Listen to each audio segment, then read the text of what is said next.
ونستعينه ونستغفره ونعوذ بالله من شرور أنفسنا ومن سيئات أعمالنا من يهده الله فلا مضل له ومن يضلل فلا هادي له أشهد أن لا إله إلا الله وحده لا شريك له وأشهد أن محمدا عبده ورسوله أرسله بالهدى ودين الحق ليظهره على الدين كله ولو كره المشركون.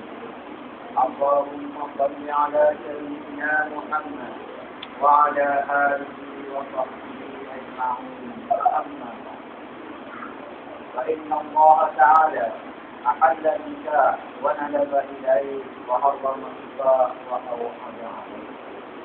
وقال رسول الله صلى الله عليه وسلم: النكاح سنتي فمن لم يعمل سنتي فليس منه. الحمد لله. Marilah kita bersyukur kepada Allah Subhanahu wa Ta'ala dan hadir bersama-sama mengamalkan majlis masyarakat yang antara saudara kita yang bernama Marisanda Bisma dan pasangannya Nur Aini di Muhammad.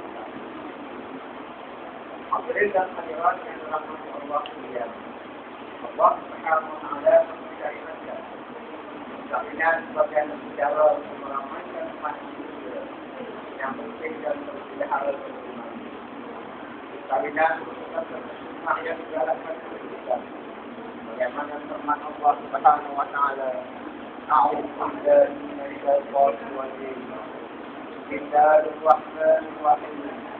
Ya ayyuhan-nas ittaqu rabbakum alladzi khalaqakum min nafsin wahidatin wa khalaqa minha zawjaha wa bassa minhuma rijalan katsiran wa nisaa.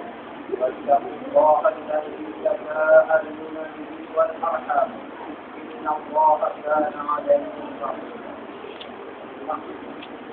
Wahai sekalian manusia, bertakwalah kepada kamu yang pasti kita tahu.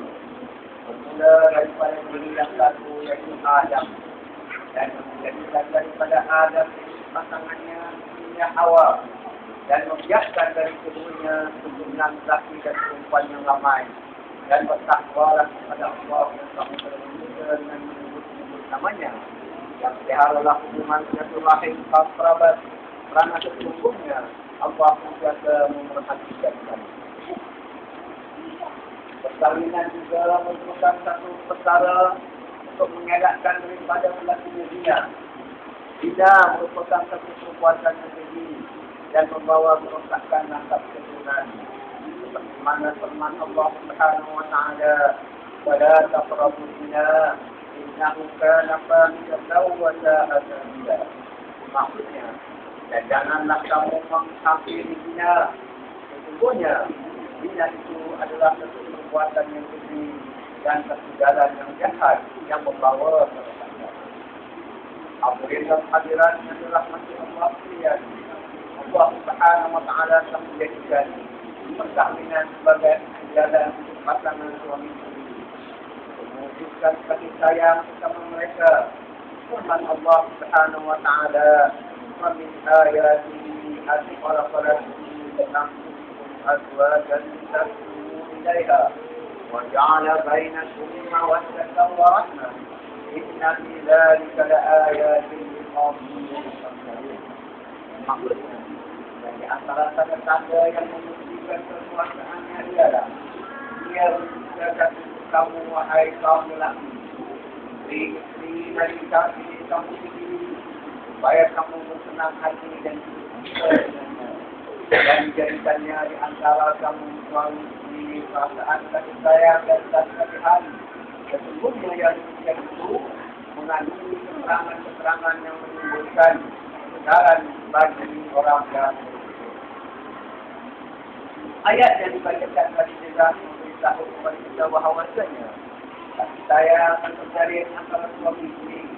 Akhir perkahwinan yang sah akan membawa kita berfikir dan akur tentang kebesaran Allah Subhanahu wa Ta'ala. Namun demikian, kasih sayang dan kebahagiaan itu hanya diperoleh daripada sebuah perkahwinan yang berjaya. Rasulullah sallallahu alaihi wasallam bersabda, "Arba'un ta'ala jumar, an takuna zawjatuhu salihatan wa awladuhu aqraba wa ulama salihin wa an yakuna baladi." Maksudnya, empat perkara yang termasuk kebahagiaan seseorang itu ialah yang pertama ialah istri yang salihah, anak-anak yang baik, sahabat pergaulan yang baik, ataupun sahabat pergaulan yang baik, dan sumber rezeki yang berada di dalam diri. Tanggungjawab istri terhadap suami dijelaskan oleh Rasulullah sallallahu alaihi wasallam dari hadis yang berbunyi, "Haqqu zawji 'ala al-mar'a alla taqula al-rajul wa an tusirra qadamahu wa an tuqi'a al-awqaf wa an la taqula illa bihi wa an la tusila ilayhi ma yashrah." Maksudnya, hak seorang suami terhadap istrinya ialah tanggungjawab istri terhadap suami. Yang pertama, istri tidak meninggalkan tempat tidur suaminya. Ialah istiqamah dengan sumpah suami, taat pada perintah suami, tidak memang kecuali dengan istri suami, dan tidak membenarkan orang yang tinggi oleh suami masuk ke dalam. Tanggungjawab suami terhadap istri juga dan jelaskan kepada Rasulullah sallallahu alaihi wasallam, "Ma haqqul mar'ati 'ala zawjiha qala qulnaha idza qulta wa qultuha laqad wa la taqdimu wa la tuqaddid wa la taqdimu illa billah." Hak seorang istri kata suaminya, Rasulullah sallallahu alaihi wasallam menjawab, "Makan apabila kamu makan, pakaian apabila kamu berpakaian, dan tidak menyusul-nyusulnya, dan tidak menghinanya, dan tidak meninggalkannya melainkan di rumah tempat." Suami istri hendaklah menjaga dan memelihara kerukunan rumah tangga dengan menjaga ikatan pada perkahwinan agar ia berjalan dengan mengelakkan daripada perkara yang merosakkan hubungan suami. Dan itu dapatlah ditingkatkan tanggungjawab suami. Yang pertama, suami bertanggungjawab menyediakan nafkah makanan, pakaian dan tempat tinggal untuk kemampuannya. Yang kedua, memberi didikan agama, mewajibkan dan mendidikan istri mengenai ilmu-ilmu tersebut daripada orang lain sekiranya dia tidak mampu mengajarnya. Yang ketiga, ruang kepada istri untuk memperolehi ilmu pengetahuan yang berkaitan dengan keperluan rumah tangga. Yang keempat, menjadikan hubungan yang baik dengan ibu bapa dan keluarga istri dengan cara yang tak sama. Yang kelima, tidak menyakiti istri mental dan fisikal. Yang keenam, menjaga maruah diri dan juga istri. Manakala tanggungjawab istri pula ialah yang pertama sekali, iaitu memahami suami lagi perkara tersebut tidak bertentangan dengan syarak. Yang kedua, berusaha meningkatkan keterampilan diri, sudut fisikal dan pengetahuan. Yang ketiga, menghormati kedua ibu bapa mertua dan semua ahli keluarga pihak suami dan sesiapa yang disukai suami. Yang keempat, menjaga dan mendidik anak-anak yang sempurna jika dikurniakan oleh Allah Subhanahu wa taala dengan beberapa anak. Dan didiklah anak tersebut sebaik-baiknya dan pandaikanlah sebagai seorang istri menyesuaikan diri dalam masyarakat. Yang kelima, tidak menyakiti hati suami. Yang keenam, menjaga maruah diri dan suami. Semua tanggungjawab yang disebutkan tadi tidaklah dilaksanakan oleh suami dan juga istri. Dia adalah satu amanah. Dia adalah satu amanah yang akan dipersoalkan di akhirat. Aqulu qawli hadza wa astaghfirullahal azim li wa lakum wa lisairil muslimin wal muslimat wal mu'minin wal mu'minat wastaghfiruhu innahu huwal ghafurur rahim. Alhamdulillah, mudah-mudahan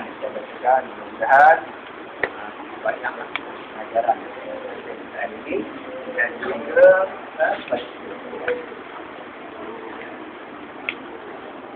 jadi sebelum saya tidak kabulkan kamu itu wali dia iaitu Muhammad Bani bahwa kepada Haini untuk mengucapkan tamu dan mengucapkan tamu. Jadi dahulu saya nak menerangkan kami ada dua perkara. Yang pertama adalah hias dimulai mari tanda di rumah. Dan juga yang kedua adalah perempuannya adalah Haini binti Muhammad Bani belakangnya boleh.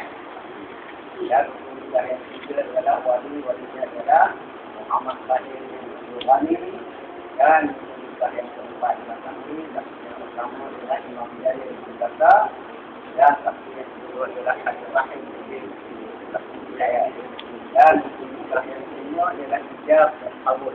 Hijab maknanya kita yang akan kita laksanakan dan tidak hijab maknanya yang melafazkan hijab adalah pemilihan bangsa kepada Muhammad dan kabul yang menerima adalah kabul ya. Nah, kan? Nah. Ya. Ya. Ya. Namanya nama. Ya. Tanya nama dia, semua orang lain. Nah. Ya, coba kita dulu. Ya. Astagfirullahaladzim. Astagfirullahaladzim. Astagfirullahaladzim.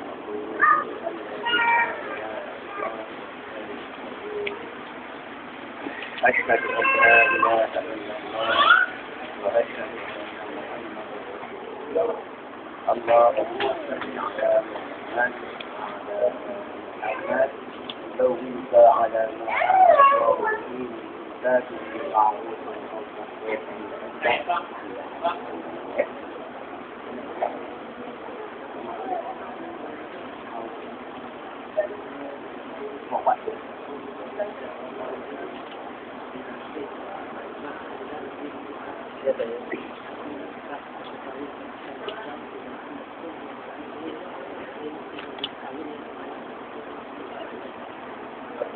Nikahnya orang lain kawinnya pukul 2 dia 5% tunai.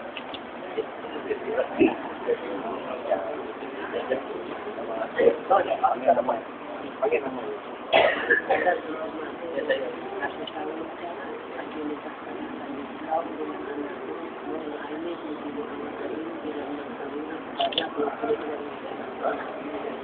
Nikahnya orang lain dengan mas kawinnya pukul 2 dia 5% tunai. Ya, dengan namanya. Oh ya.